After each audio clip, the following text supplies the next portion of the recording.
Hello and welcome on study gloves. आप सभी लोगों का मैं स्वागत करता हूं स्टडी ग्लव्स के ऊपर। आज हम लोग जिस टॉपिक के बारे में बात करने वाले हैं वो टॉपिक काफी ज्यादा बर्निंग रहा है।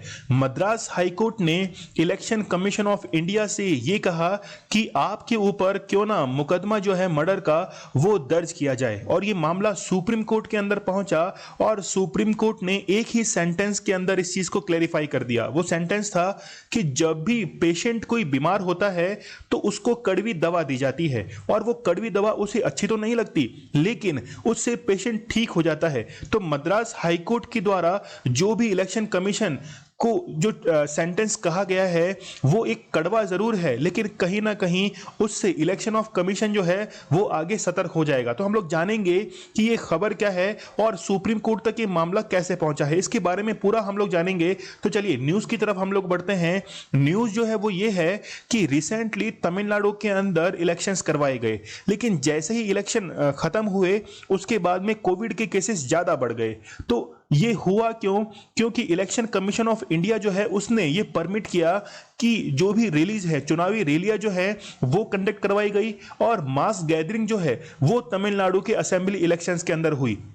अब यहां पर यह मामला जो है वो मद्रास हाईकोर्ट के पास में पहुंचा, और जो भी मौतें हुई थी उसके लिए जिम्मेदार ठहराया गया इलेक्शन कमीशन ऑफ इंडिया को। और मद्रास हाईकोर्ट ने इलेक्शन कमीशन ऑफ इंडिया को यह कहा कि आपके ऊपर क्यों ना मर्डर का केस दर्ज किया जाए। लेकिन यहां पर जो बात सामने निकल के आती है वो मीडिया की बात सामने निकल के आती है कि मीडिया ने इसको सही रिपोर्ट कर दिया, कि जो का त्यों जो था वो जनता के सामने रख दिया, और इसी मामले को लेकर इलेक्शन कमीशन ऑफ इंडिया जो है ये पहुंच गया सुप्रीम कोर्ट के अंदर। तो जानेंगे कि न्यूज़ क्या है और सुप्रीम कोर्ट ने इसके ऊपर अपना क्या वक्तव्य दिया, और कोविड केसेस किस तरीके से हम लोग बढ़ रहे हैं, एक रिपोर्ट के बारे में भी हम लोग बात करेंगे। तो सबसे पहले आपकी रेस्पॉन्सिबिलिटी है कि आप स्टडी ग्लव्स को सब्सक्राइब और शेयर करना ना भूलिए, क्योंकि हमारी जो टैगलाइन है वो है नॉलेज इज पावर। तो चलिए देखते हैं कि क्या मीडिया के पास में ये पावर है कि जो भी कॉन्स्टिट्यूशनल बॉडीज हैं वहां पर जो भी कार्रवाई हो रही है उसकी सही रिपोर्ट मीडिया के द्वारा पब्लिश की जाए। देखिए हमारी जो डेमोक्रेसी है, डेमोक्रेसी के अंदर 4 पिलर जो है वो इंपॉर्टेंट माने जाते हैं। सबसे पहले हम लोग लेजिस्लेचर को गिनते हैं, दूसरा जो आता है वो है एग्जीक्यूटिव जो कि लॉज को इंप्लीमेंट करने का काम करता है, third one is judiciary, and fourth one जो है वो मीडिया को माना जाता है। तो मीडिया जो है यहां पर आर्टिकल 361A के तहत जो भी कार्रवाई इन संस्थाओं के अंदर हो रही है उसकी सही रिपोर्ट देने के लिए वो रेस्पॉन्सिबल है, और ऐसा किया भी जाना चाहिए। इसी को हम लोग कहते हैं कि मीडिया ट्रांसपेरेंसी जो है वो बढ़ रही है, तभी तो लोगों का विश्वास होगा मीडिया के ऊपर। लेकिन अभी जो भी मामला था मद्रास हाईकोर्ट का वो मीडिया ने सही पब्लिश किया, और इसी बात को लेकर इलेक्शन कमीशन ऑफ इंडिया जो थे वो कहां पहुंच गए? सुप्रीम कोर्ट ऑफ इंडिया के अंदर पहुंच गए। तो ये जो बेंच थी मद्रास हाईकोर्ट की, ये संजीव बनर्जी के द्वारा हेड की जा रही थी। देखिए यहां पे बैलेंसिंग ऑफ पावर की भी बात की जाएगी, क्योंकि दोनों ही अपने आप के अंदर कॉन्स्टिट्यूशनल बॉडीज हैं, उच्च न्यायालय भी है और इलेक्शन कमीशन ऑफ इंडिया भी है। लेकिन दोनों ही कॉन्स्टिट्यूशनल बॉडी पर कोई भी उंगली जो है वो नहीं उठाई जा सकती है, क्योंकि यदि ऐसा किया जाता है तो कहीं ना कहीं जनता का विश्वास जो है वो इन बॉडीज के ऊपर से उठ जाएगा। तो दोनों के अंदर बैलेंस जो है वो क्रिएट करना जरूरी है। और ये जो बेंच थी सुप्रीम कोर्ट की, ये न्यायमूर्ति चंद्रचूड़ के द्वारा इसको हेड किया गया, और उन्होंने कहा कि दोनों ही अपने आप के अंदर एक अपना अपना अलग स्थान रखती हैं, दोनों के ऊपर ही जो है वो जनता का विश्वास है। तो यहां पर हम लोग एक रिपोर्ट के बारे में भी बात करना चाहेंगे। एक ब्रिटिश एजेंसी है लैंडसेट, उसके द्वारा एक रिपोर्ट जो थी वो रिसेंटली अभी जारी की गई। उसमें यह बताया गया कि 1 अगस्त तक, यानी कि 1 अगस्त तक भारत के अंदर 10 लाख लोगों की मृत्यु जो है वो कोविड के कारण हो जाएगी। आप लोग यहां पे देख सकते हैं। इसके साथ ही ये बताया गया कि जो कारण है वो भी यहां पे बताए गए कि जो भी चुनावी रैलियां हो रही हैं उनके कारण, और रिसेंटली आपको पता होगा कि कुंभ का मेला भी आयोजित करवाया गया था। ये 2 कारण उन्होंने बताए जिसके कारण कोविड के केसेस भारत के अंदर बढ़ते जा रहे हैं। इस रिपोर्ट के अंदर ना केवल कारण बताए गए, सुझाव भी इनके द्वारा दिया गया क्या कि मीडिया जो है वो ट्रांसपेरेंसी को बरते, जो भी केसेस इंडिया के अंदर हो रहे हैं उसकी सही रिपोर्ट दे।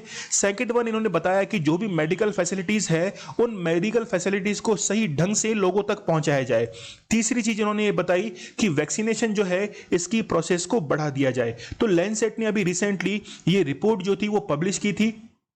आपको पता होगा कि पश्चिम बंगाल के अंदर अभी इलेक्शन जो थे वो कंडक्ट करवाए गए, लेकिन जैसे ही इलेक्शन खत्म हुए उसके बाद में 12 लोगों की मृत्यु हुई। तो वहां पर वायलेंस के कारण 12 लोगों की मृत्यु हुई, तो इसके लिए कौन जिम्मेदार है? क्या भारत के अंदर जब भी इलेक्शन होंगे तो ऐसी मौतें होती रहेंगी? तो आज तो पश्चिम बंगाल के अंदर ऐसा हुआ है, कल को किसी दूसरे स्टेट के अंदर जब इलेक्शन होंगे तो क्या वहां भी ऐसा करवाया जाएगा? तो इसके लिए जिम्मेदार कौन है और इसके लिए अकाउंटेबिलिटी किसके पास में है? तो हम लोग यहाँ पे न्यूज देख सकते हैं, रिसेंटली 9 मई के ये केसेस हैं जो कि तमिलनाडु के अंदर दर्ज किए गए हैं। 236 डेथ जो हैं वो तमिलनाडु के अंदर हुई हैं, जो कि काफी ज्यादा है। इलेक्शन कमीशन ने भी अपनी बात रखी है कि हम जो हैं वो एक कॉन्स्टिट्यूशनल बॉडी हैं और लोगों का विश्वास हमारे ऊपर है। तो यदि हाईकोर्ट ऐसी टिप्पणी हमारे ऊपर करेगा तो फिर लोगों का विश्वास हमारे ऊपर से उठ जाएगा और डेमोक्रेसी के अंदर, लोकतंत्र के अंदर इलेक्शंस करवाना ज्यादा महत्वपूर्ण है, क्योंकि जनता का जो प्रतिनिधि है वो अच्छे से चुनकर आना चाहिए। तो ये इलेक्शन कमीशन जो है उसके द्वारा ये वक्तव्य दिया गया। कंक्लूजन पे हम लोग आते हैं। कंक्लूजन में मैंने पहले ही आपको बताया है कि सुप्रीम कोर्ट ने ये कहा कि जब भी कोई दवा कड़वी होती है तो वो उस पेशेंट को ठीक करने के लिए होती है, ताकि पेशेंट जल्दी ठीक हो जाए। एक बार में तो वो पेशेंट को लगता है कि ये दवा मुझे कड़वी लग रही है, लेकिन बाद में जाकर वो पेशेंट ठीक भी हो जाता है।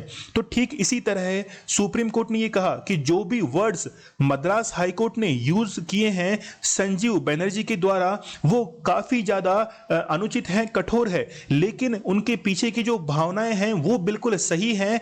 इसलिए जो भी याचिका दायर की गई है सुप्रीम कोर्ट में वो खारिज कर दी गई। सुप्रीम कोर्ट के द्वारा चंद्रचूड़ जो न्यायाधीश हैं उनके द्वारा इसे खारिज कर दिया गया और ये कहा गया कि आगे से जब भी फैसले की सुनवाई हो तो उसके अंदर मूल्य परक जो शब्द हैं और ऐसे शब्दों को यूज किया जाए जो कि एप्रोप्रिएट हो जनता के पॉइंट ऑफ व्यू से, और मीडिया जो है उसको कहीं ना कहीं भी ब्लेम नहीं किया जाए कि उसने सही रिपोर्ट क्यों पब्लिश की। तो मीडिया का तो ये काम है कि वो सही रिपोर्ट जो है वो पब्लिश कर दे जनता तक। तो ये बात जो है वो अब शायद आप लोगों के समझ में आ चुकी होगी। इलेक्शन कमीशन ने ये बात जो थी वो पहुंचाई थी सुप्रीम कोर्ट तक, और सुप्रीम कोर्ट ने इस चीज को क्या कर दिया था, डिक्लाइन कर दिया था कि नहीं, यहां पर पीछे की जो भावनाएं हैं, मतलब जो कठोर शब्द यूज किए गए हैं उसकी पीछे की तरफ की भावनाओं पर आप ध्यान दीजिए, वो बिल्कुल सही थी। तो आई होप ये टॉपिक आप लोगों को अच्छे से समझ में आ गया होगा। चलिए, स्टडी ग्लव्स को आप लोग सब्सक्राइब करना ना भूलिए, और आप लोगों का ये तो रेस्पॉन्सिबिलिटी है कि आप इसे शेयर करना भी मत भूलिएगा। Thank you.